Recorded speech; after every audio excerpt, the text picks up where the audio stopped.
Good morning, and good morning. How are you? That's my daughter calling. I'm getting ready to tell her I'm in. I can't talk to you. I'm online. Thank you. Love you. Call you back. She knows I do this every Monday, Wednesday, Friday. What's wrong with her? But anyway, she knows I love her. She knows I love her. But good morning. Good morning. How are you? I'm hoping that your Monday and Tuesday went wonderful. Today we're on Wednesday, which to me, that's the middle of the road of the week. Could be a good day, could be a bad day, could be an exciting day. I always used to be the end child. And as the end child, I always worried about when would I ever get to the middle? When? Of course, I never did. But because I was the last child out of 10, they sometimes were gracious enough to get something from me, those that went through the line first. And of course, my mother sometimes used to just say, let Sandra go first. But most of the time, I was someplace beyond the middle. And so, how was your midweek? I'm getting ready to tell you that I've seen a few fools. So that's our word for today, fool. I just, I don't know where they come from, how they exist, but they're among us. Okay. And sometimes we might be the fool, plain and simple. That's the question. Do you know one or are you the one? Good morning, Joan. Sometimes that's the way our lives fall, is that we don't know how we meet people or we see people, but sometimes, as I was talking earlier in the week, if we scan our environment, we might see a lot of things going on, which we could put in some categories. And one could be there's foolish behavior going on. That's a fool that's acting up, cursing or making it where the environment is just unpleasant for everybody. But good morning, Erica. And so I always concern myself is I don't want to be the fool unless we're just all having like a little foolish fun time, a little spontaneous fun. That's different. But to see someone act out to the point where they are, just really making the situation go from okay to bad to worse, and I've seen that this week. I saw it twice, and I just said, you know what, I need to talk about a fool because I don't want to be one. I don't want to be in that position where I am considered to be the one that won't get along with people, won't listen to others, making it really difficult for whatever environment I'm standing in. Good morning, Kalithia. How are you? Good morning. Good morning. The interesting thing is that I always get a little tidbits from the news or whatever was going on. Well, they had the woman on that had kind of had a break on the airplane, and they said she's back flying, and she actually apologized for what had happened the last time that she basically was escorted off the plane. I don't ever want to be in a situation where not only do am I acting foolish, but I have become the fool. I don't want that. I don't want it to be that they have to escort me out of anywhere, that I've had to, be so embarrassed, not just for myself, but others that are with me. Um, Even I can give you an incident. We went to Vermont probably about maybe 6 years ago. My daughter and I and a girlfriend decided she wanted to come visit New York with me. And I said, well, let's travel to Vermont, because we always used to love going to Vermont to go to the cheese stores, Cabot Cheese Store, or go to the museum where Grandma Moses artwork is. And we would just have a good time, being real lighthearted about it. And we stopped at a place, and for some reason, we don't know why, we were quiet. We drove up, very patient, stood online, and it was one of these outdoor kind of events where, well, it was a like a restaurant, but you ordered from outside and they served you through a window. And after we got our food, there were a couple of us that our food wasn't right. And so when we inquired about it, they became the fool. and the fool and the fools. So they had a collective number of fools in their establishment.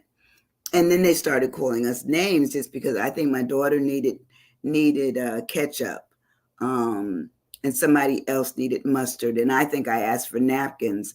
And when after the third thing was requested that we did not receive in our with our order, they threw things at us. It's like, wait a minute. So of course I have a few folks with me that can be a little bit more heated than myself.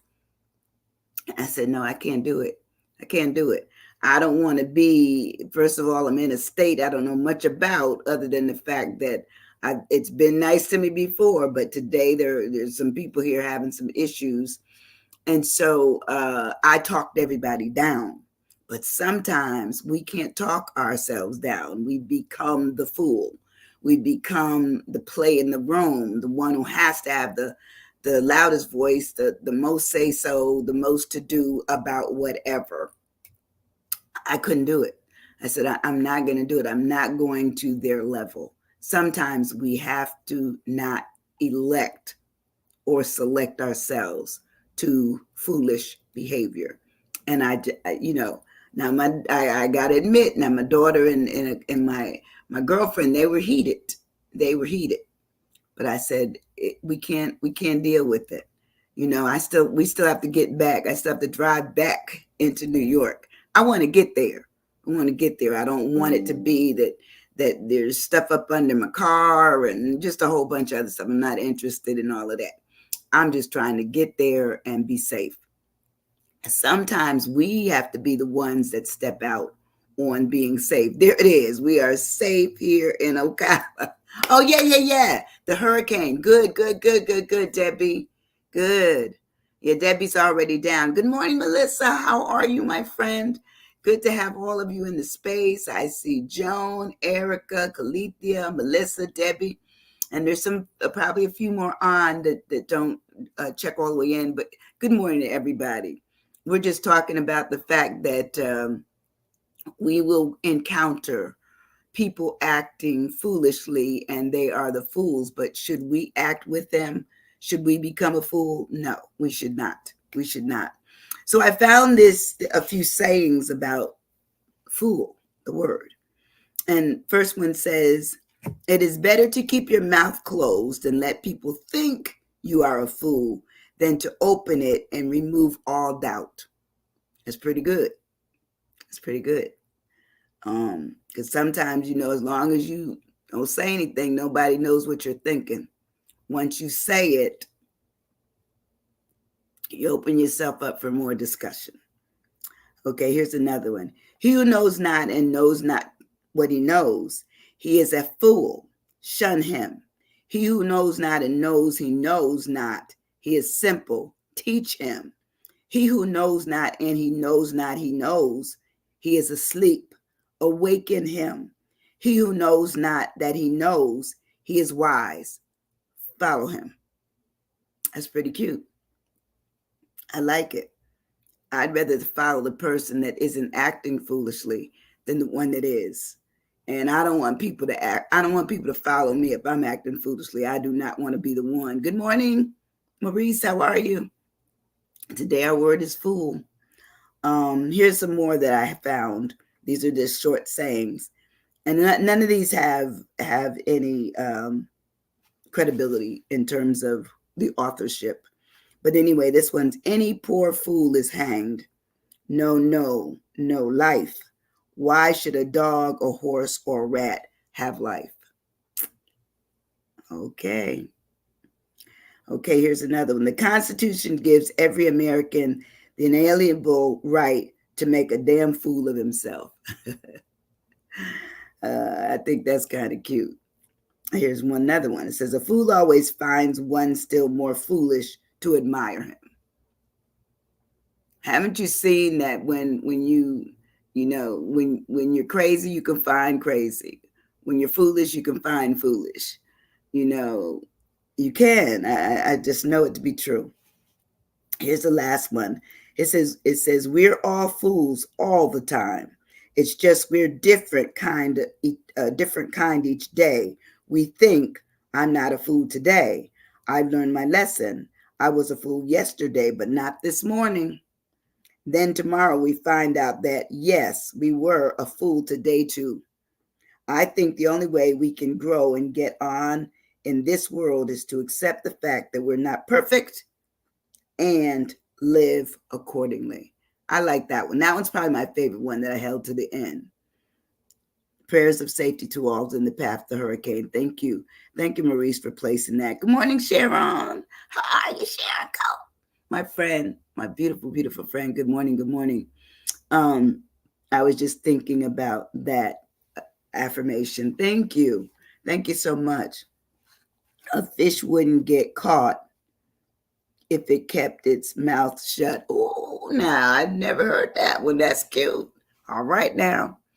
I'm in the process. I'm going to separate here a minute, and I hope I'm not being foolish, but I'm in the process of trying to respond to a request for me to be presented an award in Destin for, it's called the Her Awards for Florida. And it's based on women who are working through either business or Christianity that are doing things for the area. And I just received an award a couple of weeks ago from the sisters in Mount Moriah AME Church here in Pensacola. So I'm excited. I don't know what God is doing, but I'm sharing that with you. I'm trying to finish up the submission process of my bio and a picture. So let's see if I can get that done. But I'm excited. The Lord is working to show that there are people like myself out here just trying to do something for others, to make the world where it isn't so foolish and it isn't so unkind and it isn't so harsh. You know, that we want there's people that want to give love and understanding and well-wishing for everyone. So after I said that, I'll move on. So anyway, I'll ask you, are any of you in the presence of a fool this morning? Is it you? You know, have you seen foolish behavior already and it's only 9:12, 9:13? Sometimes we doesn't have to take long before we're into our day when we've seen foolishness, and me might be part of it. We might be the one delivering the fool attitude. You know, we to me it travels with us all the time, but we only have to deal with it when we unleash it. We don't have to unleash it. Sometimes we can think what we want to think, but once again, like the fish, if you open your mouth and you tell it, you get caught. You get caught. So anyway, the fool, what is a fool? It says a fool is a person who acts unwisely or imprudently, silly. It's also a silly person. It says now sometimes they call them idiots. When I was little, I never wanted to be called an idiot or stupid. It just would just hurt my feelings to the core of my being. I never wanted to be those things, and my brothers and sisters knew it, and they could say, "You just stupid." Oh, I would just be crushed, or "You're an idiot." And my mother would always say, she'd get in the middle of it and she said, "Call it again here. You shouldn't call anybody that because it's wrong. You shouldn't make people think that they are less than what they are." So I would always go to my little, I told you I had a secret place in a closet, and it was like, they had these standing closets that were not in a lot of the New York homes and apartments at that time did not have closets that had doors. They were just a wall, and they brought in these I think they're called, is it chef ears or something? I don't even know the real name, so I'm not going to try to badger it. But anyway, you sit them up in the room, and they had a nice wooden bottom on them, and they were sturdily built. And they had like a little accordion type closure on the door. Well, I'd go sit in there with my light, with my flashlight and a book. As soon as they had hurt my feelings, I was gone. Congratulations. Get it done and keep on moving up the line. The rest of the sister-in-laws, their way to the podium for the same recognition. You rock. Oh, thank you so much, Sharon. Thank you. How sweet is that? But anyway, I just know that for me as a child, I didn't like the word fool. How about you? Were any of you ever called a fool, or a word that made you feel that people didn't value you? Because to me, when something is foolish or a person is considered a fool, that you give it little attention, little value. So it says, a person who acts unwisely, you know, you haven't fooled. But in your instance, Debbie, because I know you so well, you're not a fool in the sense of foolishness. You're a fool in the sense of fun. Because I think there's also, like we always say, she acts a fool, he acts a fool. But that's in the lightness of it. That's not the heavy. That's not when you see people really acting out and cursing and throwing things and making life miserable for people. That's totally different. Good morning, Miss Rosie. Good morning, good morning, good morning. Today our word is fool. So what is a fool? It says it's an idiot, a half-wit. I didn't like that either. A nincompoop. Who remembers nincompoop? An ignoramus. Mm, mm, mm. It says they're also stupid. I never liked that word. It says they are a doofert, the doofus, moron, a simpleton. These are horrible words. Think about them. A clod, a dope, a ninny, a chump, they're a Dumbo. Come on now. That's terrible. A numbskull, an airhead. It says they're also a turkey. I never knew that people were turkeys if they were a fool. It said they could be a nerd.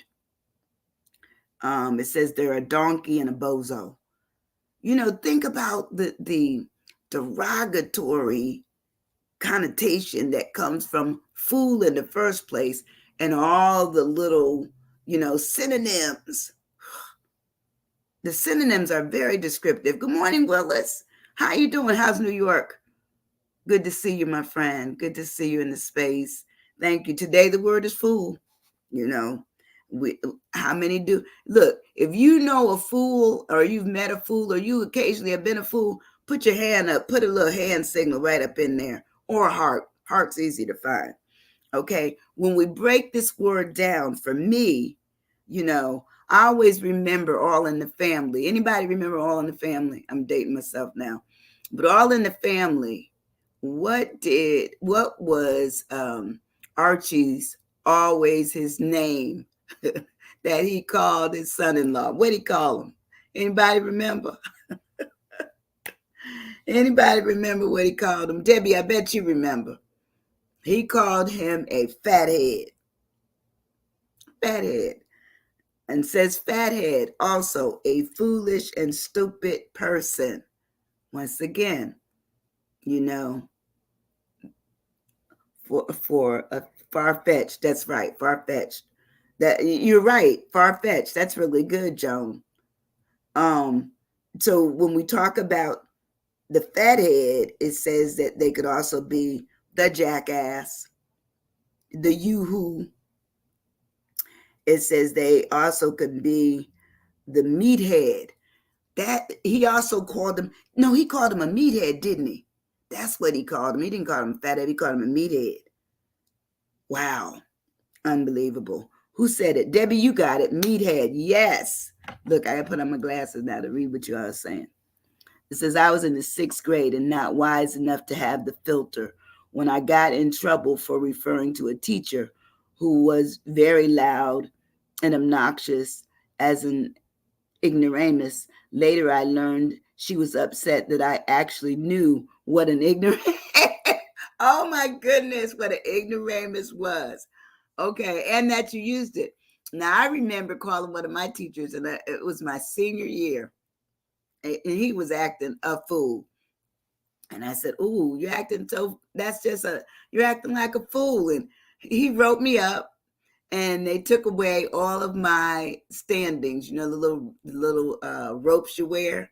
So I didn't have any of my other things, other things I was supposed to wear that I'd actually earned. I didn't have any of them. So my robe was blank. They called my mother in, and my mother says, "Well, yeah, she has to be punished, yeah, because you know."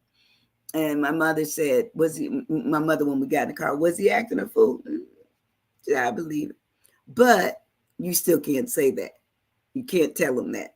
And so they, of course, as I said, I walked stripped, but nonetheless, I had already received a lot of the recognition before it, the actual graduation ceremony. The ceremony itself, they weren't giving those out. They had a pre-ceremony. So anyway, so fathead also says that they could be a chucklehead, a mug, or a dunderhead. I never heard that one before, a dunderhead. Now, obviously, a fool and fathead and all those other words I mentioned, for my first, they're offensive.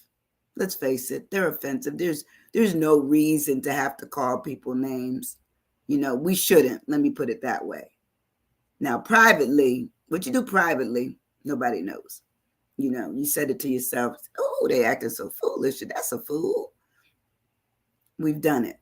I know I've done it. I'm going to be honest. I've done it, but I don't want it out in the airways. I don't want it on TV. Don't interview me because I called them. No, we will not. That will not be the interview. It will not. I would rather it just be that it's my private thoughts about something that I've been offended by privately. So I find that a fool sometimes can be offensive to myself and others. Out of order. I love that. I love it. Wait a minute, what else did you? I have to put on my glasses. Out of order. Oddity. Outrageous. That's good. Outrageous, because sometimes they are outrageous and we're outrageous with our response to what they're doing. So it says offensive, causing someone to feel hurt. That's when we have been offended, and that's when we offend others.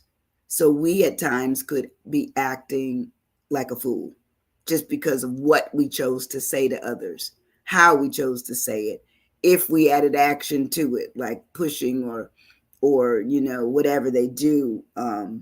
It says, it's to feel hurt and to make a person feel that they have been, upset because of their rude treatment.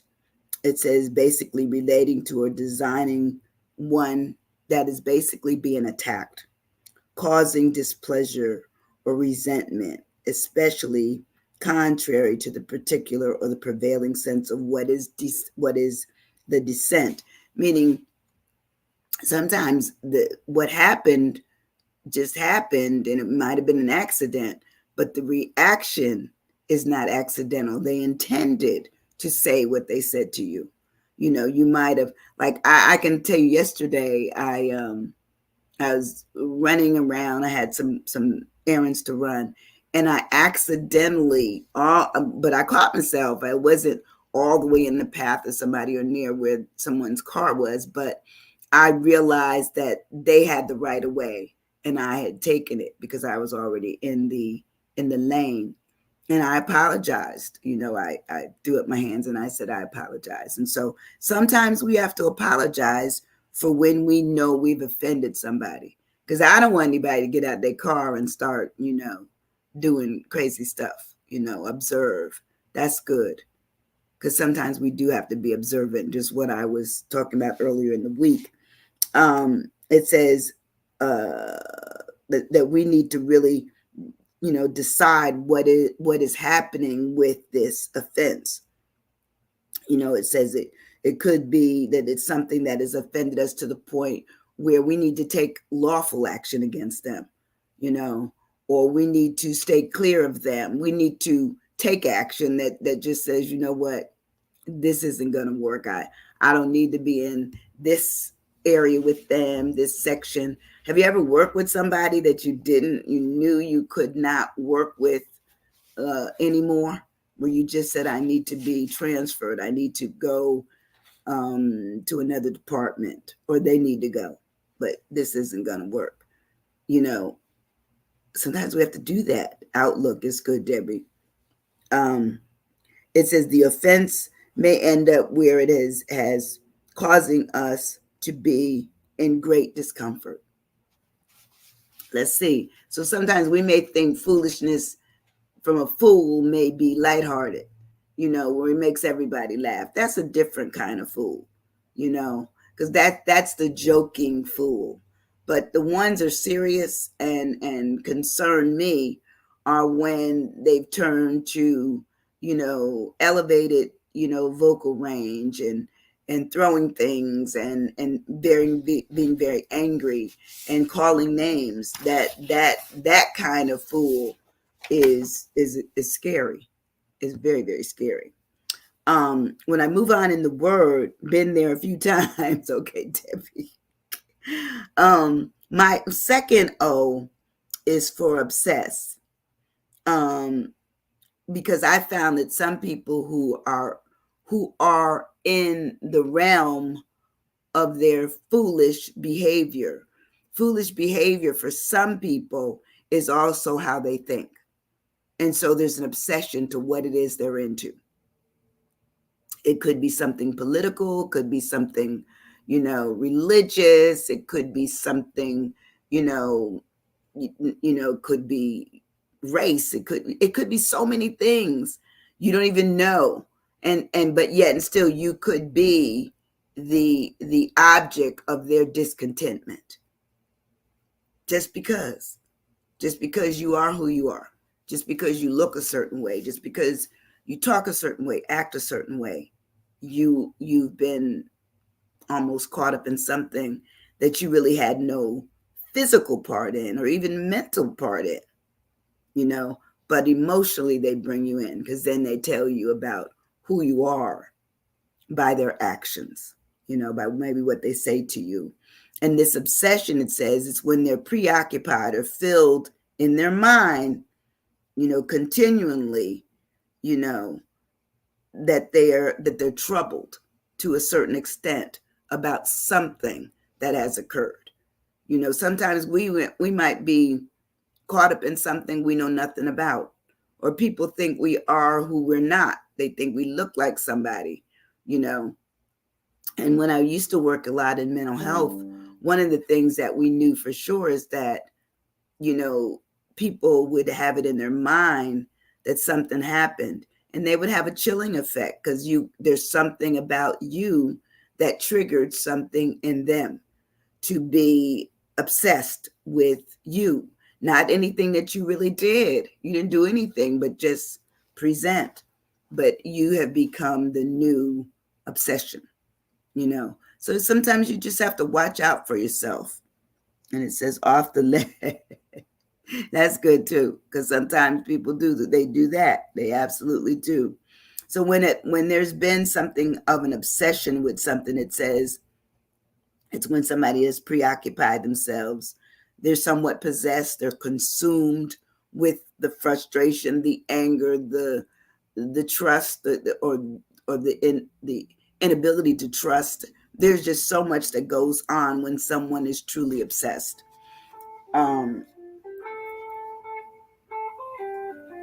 Wait a minute. Everybody called me this morning. I usually turn my phone off. I'm sorry. Then they also talk about the plague, the format, the bond that they have in their head. It says, and how it takes them over, how they could be rational, but then irrational. Rational with things that are right, but irrational with things that have consumed them. So we can even go back that they're obsessed with. And it says they're engrossed with it. And basically they are ready for whatever happens to happen. They almost prepare themselves for that. It says overhearing. Yeah, that's right. Misinterpretation, overhearing. That's good. And the last thing I thought I'd change it up a bit so it wasn't so doom and gloom. This is where Debbie and I were talking about earlier.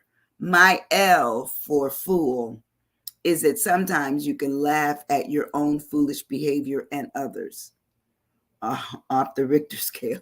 Um, the laughter. So my L, my L for fool is laughter. Sometimes we have to laugh ourselves out of being foolish, you know, or we have to laugh about others being foolish because there's a lightness to it. It's not the heavy duty one I was really speaking to. It's very, very light. So the laughter is basically the sound or the amusement that someone gets from seeing others enjoying life or enjoying, an opportunity to speak on something that makes you laugh, makes you find humor. It says, so when we laugh during this period of where foolery is going on, it says there might be chuckling, there might be great laughter, there might be giggles and sniggers and twitters, and it says also there might be a chuckling, you know, guffling. So all of those words pretty much speak to the fact that laughter is important.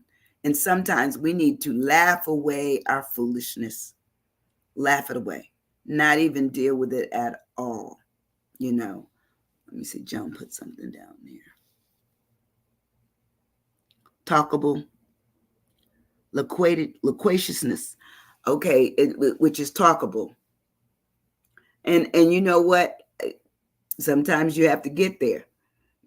How could you help people? Loony, okay, that may go back to the first part. Sometimes you say Looney Tunes, somebody is Looney Tunes. That means they've kind of lost it a bit. Anybody else with some L's? Who used to say I pity the fool? Anybody remember? Anybody remember who said I pity the fool? Well, we sometimes do need to have pity on people who are foolish, and sometimes we need to pity ourselves to get out of it. Come out of where you are. You don't belong in there. Don't remain angry. Don't have harsh words and cursing and doing things that really allow people to put you in that category. Mr. T. All right, Erica, you young. Erica got it. Mr. T. That's good. Yeah, Looney, Mr. T, and MT. Somebody else with MT. So you're right. Mr. T was the guy that always said I pity the fool. But he meant it, he made it playful. It wasn't like he was talking about, fighting or whatever, but his stature alone just said, I'm gonna leave him alone. But he always would say that was his tagline, I pity the fool. And sometimes we have to pity fools. We have to even pity ourselves if we get to the point where we need to be acting like a fool. We need to stay in our lane as much as we can. And we need to look at the fact that other people, we will see them during our walk, day to day, even at the nighttime, that they're going to be foolish. They're going to be a fool, going to be a fathead, use some offensive actions or name calling. And sometimes there's an obsession with what they're into. And lastly, can we laugh? Only when you get away from them. Okay? Don't laugh at them. Don't laugh in the presence of them. Get away. Find your space. Understand that you don't want to be a fool unless it's in the sense of where it would be straight out laughter. Straight out laughter. Well, look, it's already Wednesday, and we're done for today. I appreciate every single one of you to come in, and I'm enjoying the numbers. If you don't do anything else for me, hit that like, love, and certainly hit the share. Let it go on out there. I see I'm getting more traffic, people coming. A lot of people look after, because I know 9 o'clock pretty much is when the average person is probably working. The person that's not retired, I know I picked up maybe one or two of them, or the people that have a little leeway where they work at. But I love you guys. I truly, truly love you. Blessings to everyone. Thank you. Blessings to everyone is what Joan says. I say the same. I second that. Y'all have a good day. I'll see you on Friday with another word. And listen, don't be no fool today, okay? Love you. Thank you. Have a great day. Bye-bye.